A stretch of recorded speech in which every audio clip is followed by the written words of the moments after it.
প্রথমে চোখ রাখবো আজকের ব্রেকিং নিউজের দিকে। এই রাজ্যে এসআইআর প্রক্রিয়া শুরু হয়েছিল 4 নভেম্বর থেকে এবং নির্বাচন কমিশনের নয়া নির্দেশ অনুযায়ী কিন্তু আরো 7 দিন বাড়ানো হলো এই এনুমারেশন পর্ব। অর্থাৎ 11ই ডিসেম্বর পর্যন্ত চলবে। এনুমারেশন যে ফর্ম ফিল আপ রয়েছে তা 11ই ডিসেম্বর পর্যন্ত চলবে এবং রাজ্যের নির্বাচনী আধিকারিকদের পাঠানো চিঠিতেই কিন্তু নির্দেশ দেওয়া হয়েছে, এমনটাই নির্দেশ দিয়েছেন সিইও দপ্তর এবং বিএলও, এআরও এবং তাদের যে সুপারভাইজার রয়েছে তাদেরকেও কিন্তু একাধিক নির্দেশ দিয়েছে নির্বাচন কমিশন বা সিইও দপ্তর। সেখানে কি বলা হয়েছে? সেখানে বলা হয়েছে 2002 সালের ভোটার তালিকায় যারা নিজেরাই ম্যাপিং করেছেন, অর্থাৎ যাদের বছর বয়স 60-এর মধ্যে ছিল, 60-এর ঊর্ধ্ব ছিল, তারা নিজেরাই ম্যাপিং করেছে এবং যাদের 2002 সালে বয়স ছিল একেবারে 25 বা তার বেশি, তারা নিজেরা ম্যাপিং করেছে। অর্থাৎ 2025 সালে দাঁড়িয়ে যাদের বয়স 50-এর ঊর্ধ্বে তাদের অভিভাবকদের সাথে তাদের 2002 সালের তালিকায় এবং 2025 সালের তালিকায় অভিভাবকদের নাম একই আছে কিনা সেদিকে বিশেষ তথ্য বা বিশেষ নজর রাখতে বলা হয়েছে কিন্তু সিইও দপ্তরের পক্ষ থেকে। অর্থাৎ বোঝাই যাচ্ছে যে এই অতিরিক্ত যে 7 দিন বাড়ানো হয়েছে, এই 7 দিনই কিন্তু একেবারেই সিইও দপ্তর বা নির্বাচন কমিশন জোর দিচ্ছে ভোটার তালিকায় আর যে সমস্ত তথ্যগুলি উঠে আসে সেই সমস্ত তথ্য যাচাইয়ের ওপর।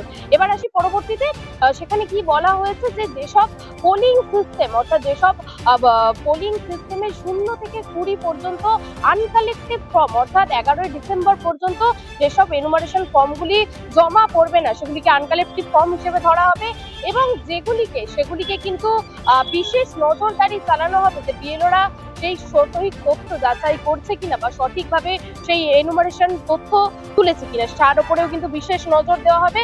আর এছাড়াও কিন্তু বলা হয়েছে যে নির্বাচন কমিশনের নির্দেশ অনুযায়ী বিগত ভোটে যেসব বুথগুলি, অর্থাৎ 2021 এবং 2023-এ যেসব বুথগুলি একেবারে সংবেদনশীল বুথ বলে চিহ্নিত ছিল সেই সব জায়গায় কিন্তু স্পেশাল ভাবে, অর্থাৎ বিশেষভাবে নজরদারি চালাতে হবে। এছাড়াও যেটা বলা হয়েছে 2002-এর তালিকায় এবং 2025-এর তালিকা, সেই তালিকায় কিন্তু অভিভাবকদের নামের যাতে কোনো গরমিল যদি থাকতে দেখা যায় সেক্ষেত্রেও কিন্তু চলবে স্পেশাল একেবারেই নজরদারি এবং যেটা বলা হয়েছে যে কোনো অভিভাবক এবং ভোটারের বয়সের পার্থক্য যদি 60 বছরের 45 বছরের বেশি এবং 18 বছরের কম হয় সেক্ষেত্রে নির্বাচন কমিশনের পক্ষ থেকে বিশেষ তথ্য যাচাই করবেন এই এআরওরা। এছাড়াও কিন্তু বিএলওরা যদি 11 তারিখের মধ্যে থেকে কোনো পরিবারের থেকে এনুমারেশন ফর্ম না পেয়ে থাকে সেক্ষেত্রে সেই পরিবারের বা সেই ভোটারকে কিন্তু আনকালেক্টিভ ফর্ম হিসেবে ধরা হবে। আর এছাড়াও কিন্তু বিভিন্নভাবে বলা হয়েছে যে মৃত ভোটারদের তথ্য বা মৃত ভোটারদের যে অভিযোগ বারবার উঠে আসে সেই মৃত ভোটারদের তথ্য পাওয়া যাবে registrar general of birth and death ration card বাতিলের রিপোর্ট থেকে মিলবে মৃত ভোটারদের বিভিন্ন তথ্যগুলি।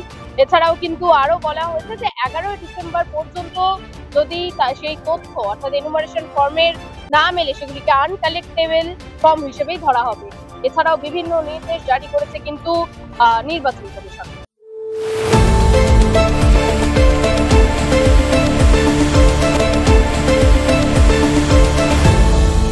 আপনারা দেখছেন এই বেলা বাংলা, শিরোনামে সবার আগে।